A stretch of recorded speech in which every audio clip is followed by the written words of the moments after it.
विधानसभा विरोधी पक्षनेते पदाचं नेमकं काय होणार याकडे लक्ष लागले। अधिवेशनाचे शेवटचे काही दिवस उरलेत।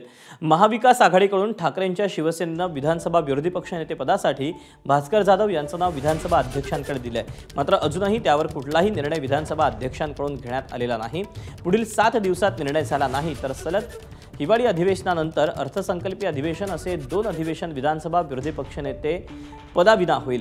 दरम्यान विरोधकांकडून विधानसभा अध्यक्षांच्या कोर्टात विरोधी पक्षनेते पदाचा चेंडू टाकलाय। मी पहिल्या दिवसापासून आशावादी आहे। पहिल्या दिवसापासून मी कधीही त्यांच्या कुठल्याही कृतीबद्दल आक्षेप घेतला नाही। महायुतीच्या नेत्यांना सुद्धा आपण भेटून विनंती केलेली आहे। अध्यक्षांना विषयात 2-3 वेळा नाही भेटलो, आम्ही 2 वेळाच भेटलो। एकदा पत्र दिलं आणि एकदा पुन्हा जाऊन आम्ही शिष्टमंडळ भेटलो। अन्य वेळेला आम्ही भेटतो ते विधिमंडळातल्या कामकाजा संदर्भामध्ये भेटतो।